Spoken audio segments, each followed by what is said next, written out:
1439회 방송 담당했던 위상현 PD라고 하고요. 이번 사건 같은 경우에는 충남 아산에서 그 전 남자친구인 안 씨가 전 여자친구에게 마약이 들어간 음료수를 먹여 사망하게 한 혐의로 재판을 받고 있는 사건에 대해서 그 안 씨의 주장은 첫 번째 진술에서는 그냥 눈을 떠보니 전 여자친구인 지인 씨가 죽어 있었다라는 주장이었고, 그 후에 마약 성분이 부검을 통해서 밝혀지고 난 후에는 내가 마약을 보여준 건 맞으나 호기심에 그 마약을 피해자가 헛개수병에 타서 먹었다라는 주장을 하고 있는 거고요. 사인은 메삼페타민 중독이 맞아요. 약물 중독이다. 근데 그 죽음에 이르는 과정까지 해서 뭔가 다른 요소들이 있었을 것이다. 1심 판결이 이미 났지만 가족분들하고 그 피해자의 지인들께서 충분히 납득하시지 못하는 그 결과물이라 저희 그 프로그램으로 제보가 오셨고요. 그래서 이제 사건 내용을 좀 들여다보다가 방송을 제작해야겠다라는 필요성을 느껴서 이제 취재를 시작했던 것 같습니다. 그 경찰이 수사 초기에 그 음료수병에 대해서 수집하지 않았던 이유가 어떻게 될까요?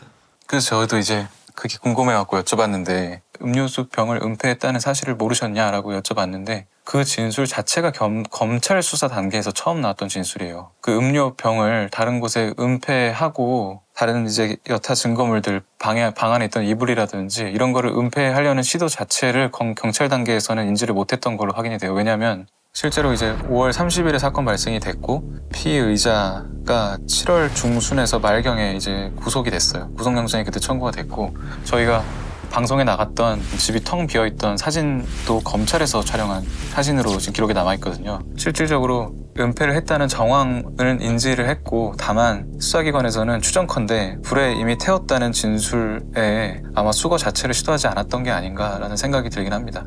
사실 불에 태운 증거물들이 DNA라든지 기타 성분들이 검출되기가 상당히 어렵거든요. 다만 시도를 해봤어야 맞는 거죠. 그럼 그 2개월 사이에 묻은 증거물들을 다 없앴었겠네요. 네, 그 집에 심부름센터 직원이 들어갔던 거는 사건 바로 다음 날이고, 저희도 물어봤었거든요. 실제로 폴리스라인이 쳐져 있지 않았습니까?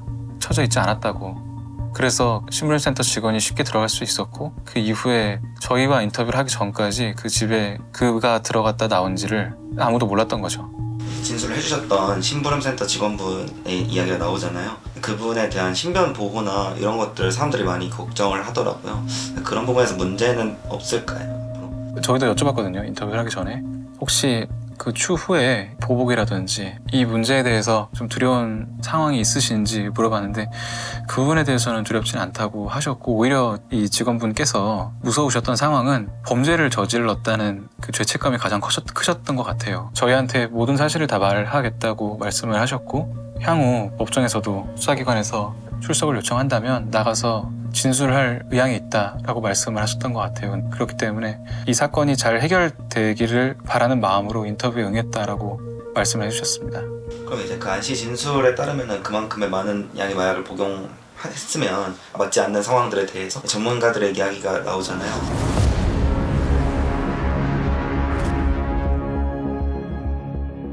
저는 20-30분간 목욕을 했다는 건 거짓말이라고 생각합니다. 흥분 상태, 초조한 상태 이러다가 경련이 있었을 겁니다. 아마 이 정도의 가량이라면. 근데 목욕을 20-30분 한다? 이 약효와는 맞지 않는다고 봅니다.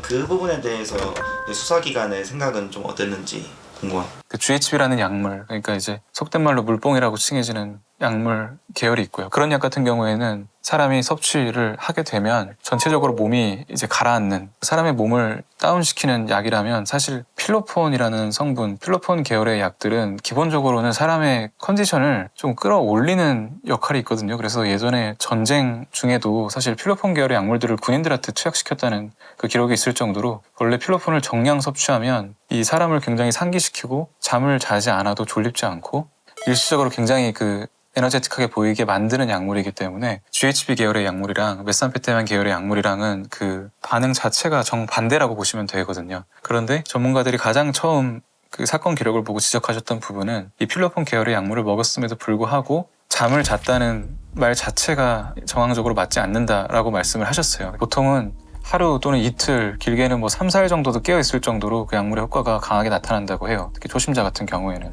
그 상황에서 말 없이 옆에 누워서 잠을 잤다는 것 자체가 말이 안 된다라는 게 첫 번째 전문가들의 분석이셨고요. 그리고 저희가 실제로 그 필로폰을 섭취하셨던 분들, 방송에 나오셨던 그 최진묵 센터장님의 말씀에 따라도 실제로 그렇게 다량의 필로폰을 복용을 하게 되면 그 맛 자체는 굉장히 쓰다고 해요. 입 자체에 모든 수분이 다 빠져서 나중에는 그 수분 자체가 없기 때문에 이 통각이라든지 촉각 자체도 둔해지는 상황이 오기 때문에, 그분이 경구로 투여하신 필로폰도 0.2g이라고 하셨는데 지금 피해자가 마신 거는 거의 1g 가까이 추정이 되는 상황이거든요. 그렇기 때문에 그거를 임상실험을 할 수 없는 분야이기 때문에 아무도 그 느낌을 기록을 하지 못하겠지만, 입이 사막처럼 마르는 상황을 넘어서 단시간 내에 경련이 일어났을 것이고 스스로 행동을 통제하지 못하는 상황에 이르렀을 것이다 라는 것이 전문가분들의 추론이셨습니다.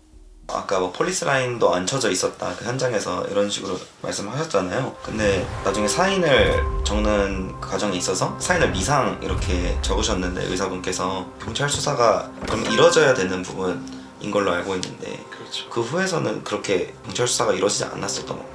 1차로 사건 현장에 있던 목격자이자 신고자로 안 씨가 자결연하에 죽어 있었다는 초기 진술을 했고요. 경찰도 심증은 있었으나 구속을 한다거나 강제로 수사를 진행할 권한이 없었던 걸로 보여져요. 저 피의자에 대해서 무죄 추정의 원칙을 통해서 부검 결과가 나오기까지 기다려서 수사를 한다라는 원칙 자체는 맞는 것 같아요. 다만 현장의 상황을 좀 더 주도 면밀하게 보지 못한 점이 아쉬움으로 남는 것 같고, 그리고 마약이라는 결과물이 나오고 나서도 사실 그 피의자에 대한 조사가 즉각적으로 이루어졌던 것은 아니었던 걸로 보이거든요. 적당한 텀이 있었고 그 후에 피의자를 불러서 수사를 진행하고 구속이 진행됐고요. 그리고 어떤 분이라고 말씀드리긴 좀 뭐한데, 그 사건 관계자께서 이 상황을 처음 보는 상황이기 때문에 여자가 마약 중독자일 가능성도 배제할 수 없지 않느냐 라고 말씀을 하셨어요. 물론 여러 가지 가능성을 염두에 두고 이 수사가 이루어져야 한다는 점에 대해서는 공감해요. 혹여나 있을 억울한 사람이 없이 수사를 다양한 방면으로 진행해야 된다는 점은 논쟁의 여지가 없으나, 누군가의 기호품으로 분류될 수 있는 약물이기 때문에 스스로 한 거 아닐까라는 가정을 더 하기 좋은 게 마약이거든요. 실제로 몸에서 마약이 검출돼서 돌아가신 분, 사망하신 분이 있으면 수사가 진행되는 과정에서 어느 정도의 선입견이 저희는 존재한다고 생각을 해요. 그렇게 되면 강력 사건이 아니거든요. 그렇기 때문에 수사력도 집중이 되지 않을 수밖에 없고, 실제로 마약이 현재 굉장히 만연해 있는 상황이고 이것이 범죄에 이용될 수 있다는 점을 조금 더 인지를 하고 수사기관에서도 그 지점을 늘 상기하면서 수사를 진행해야 되지 않나라는 생각은 들었습니다. 과거에 지인 씨한테 데이트 폭력을 했다든지 금품 갈취를 했던 그런 상황들이 이제 법정에서 좀 적용이 되는 부분들이 있을까요? 적용이라고 할 건 없죠. 그러니까 이번 사건에 대한 전체적인 맥락을 환자들한테 좀 파악을 시켜주려고 했던 거여가지고, 어떤 사람이고 그냥 개인적으로 저희 이해가 안 됐던 게, 취재하면서 안 씨가 그전에도 그 지인 씨뿐만 아니라 정말 많은 사람들을 폭행을 해왔거든요. 근데 그럼에도 불구하고 그 폭행 건수에 비해서 이 사람이 최소한 합의를 하거나 처벌을 받은 그 수가 현저히 적은 거예요. 이게 경찰에 그냥 좀 뭐 동네에서 양아치들끼리 싸우고 그냥 대충 끝내고 약간 이런 것 같긴 해요. 또 하나는 충분히 그전에도 안 씨를 제지할 수 있는 기회가 여러 번 있었다는 생각이 들었거든요. 방송에 잠깐 소개됐던 것 중에 하나가 지인 씨가 안 씨에게 들쳐 엎혀가지고 몸 전체가 화단에 내리꽂힌 적이 있었어요. 그래서 당시 진료를 받았던 정형외과에 가보니까 피해자의 쇄골뼈가 완전히 골절돼 있었거든요. 금이 간 것도 아니고 완전히 부러져 있었어요. 그래서 자칫 잘못하면 피해자를 죽일 수도 있는 상황이었거든요.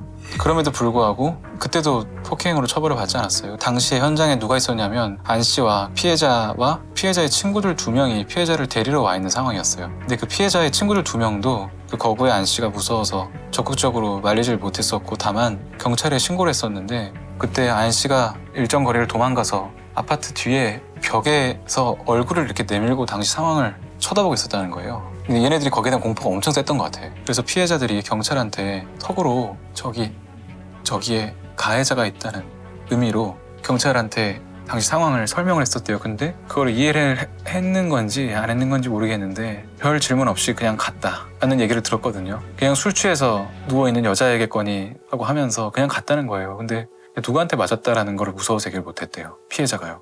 그래서 경찰차가 지나간 후에 피해자는 다시 가해자에게 끌려서 집 안으로 들어갔다고 해요. 그 쇄골이 부러진 그날이요. 동네 커뮤니티 자체가 워낙 작고 서로가 서로를 아는 그런 상황이기 때문에, 지인 씨가 말한 건 그거였대요. 폭행으로 신고했다가 저 사람이 실형을 받겠냐, 불과 얼마 있다 나올 텐데 그럼 나는 어떻게 되는 거냐, 나와서 저 사람이 다시 날 폭행하면 나는 그때 정말 죽을지도 모른다 라는 말을 했다고 해요. 그래서 그 지점이 상당히 안타까웠고 다른 많은 사건들과 마찬가지로 충분히 막을 수 있는 기회가 여러 번 있지 않았었나 라는 생각이 들었습니다. 재판부에서 얘기하는 건 그거거든요. 살인죄의 가장 중요한 성립 요건은 동기예요. 동기. 죽일 동기가 있었고 죽일 뜻이 있었고 죽일 의지가 있었냐라는 거를 가장 중점에 놓고 보거든요. 근데 죽일 의지까지는 없었다라고 했을 때 치사가 되는 거잖아요. 근데 사실상 우리나라에서 이 치사라는 개념에 대해서 굉장히 넓게 폭넓게 보고 관용적으로 접근하고 있다는 생각은 제가 그것이 알고 싶다를 해오면서 계속 들었던 생각이에요. 그러니까 죽일 생각이 없었다. 죽어도 상관없다가 아닐까요? 그러니까 저는 이렇게 반문하고 싶은 거예요. 만약에 안 씨가 돌아가신 피해자를 어떻게 생각하셨는지 모르겠지만 본인의 자녀라든지 아끼는 사람이었다면 그렇게 다량의 마약을 죽지 않을 거라는 걸 예상하고 한꺼번에 먹을 수 있었을까요?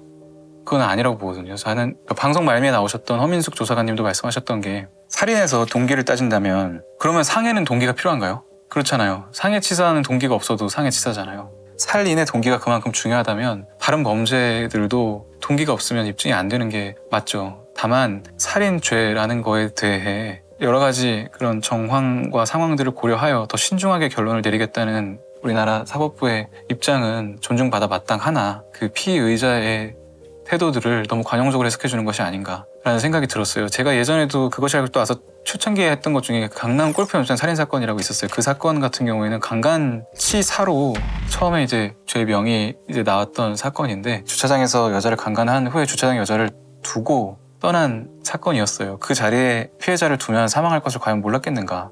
죽어도 상관없다가 아니었을까요? 그러니까 이런 사람들에게 살인의 동기가 없었다는 이유로 면죄를 해줘도 되는 것인가 라는 생각은 늘 들었던 것 같습니다. 마지막으로 이제 피디님이 그것이 알고 싶다 마지막 연출이신데 혹시 가장 기억에 남는 회차가 있으시거나 됐어요. 괜찮나요? 뭘. 다른 PD들한테 물어보신 게 아니어가지고 저만 대답하기가 좀 민망하긴 하네요. 그 내용 짧게 할까요?